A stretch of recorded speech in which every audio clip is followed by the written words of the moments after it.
ট্রাম্পের সঙ্গে চুক্তি না করলে ইসরায়েলি হামলার ঝুঁকি। ইরানকে সৌদির স্পষ্ট সতর্কবার্তা। 2 দশকেরও বেশি সময় পর ইরানে সফর করলেন সৌদি রাজপরিবারের একজন জ্যেষ্ঠ সদস্য। গত 17 এপ্রিল তেহরানে গিয়ে ইরানের সর্বোচ্চ নেতা আয়াতুল্লাহ খামেনির সঙ্গে সাক্ষাৎ করেন সৌদি প্রতিরক্ষা মন্ত্রী প্রিন্স খালিদ বিন সালমান। তবে সফরের কেন্দ্রে ছিল না কূটনৈতিক সৌজন্য, বরং একটি কড়া বার্তা। যুক্তরাষ্ট্রের সঙ্গে চুক্তিতে না এলে ইরান ইসরায়েলি হামলার মুখে পড়তে পারে। রয়টার্সের বরাতে 4টি সূত্র নিশ্চিত করেছে সৌদি বাদশার এই বিশেষ বার্তা এই সফরের মাধ্যমে ইরানকে জানানো হয়েছে। তবে ট্রাম্প প্রশাসনের সঙ্গে আলোচনার গুরুত্ব তুলে ধরে হুঁশিয়ারি দেওয়া হয়, সময়সীমা অতিক্রম হলে যুদ্ধ এড়ানো কঠিন হবে।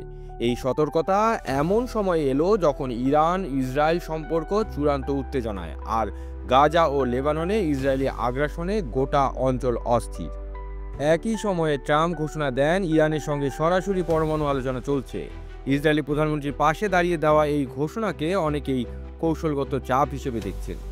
তেহরানে সৌদি প্রতিরক্ষামন্ত্রীর বৈঠকে উপস্থিত ছিলেন ইরানের প্রেসিডেন্ট মাসুদ পেজেশকিয়ান, সেনাপ্রধান বাঘেরি ও পররাষ্ট্রমন্ত্রী আরাঘচি।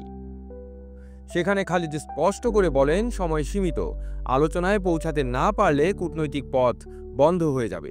অন্যদিকে ইরান জানিয়েছে, নিষেধাজ্ঞা প্রত্যাহার হলে তারা চুক্তির পথে এগোতে পারে, তবে সম্পূর্ণভাবে পরমাণু কর্মসূচি বন্ধ করবে না। প্রশ্ন হলো, এই অবস্থান নিয়েই কি ইরান সংঘাত এড়াতে পারবে? বর্তমানে ওমানের মধ্যস্থতায় আলোচনা চলছে, কিন্তু ইউরেনিয়াম সমৃদ্ধকরণ ইস্যুতে মতপার্থক্য থেকেই যাচ্ছে। বিশ্লেষকরা বলছেন, এখনই সমঝোতায় না পৌঁছাতে পারলে এই সংকট মধ্যপ্রাচ্যে আরও বড় অস্থিরতা জন্ম দিতে পারে। আপনারা দেখছিলেন প্রতিদিন সকাল।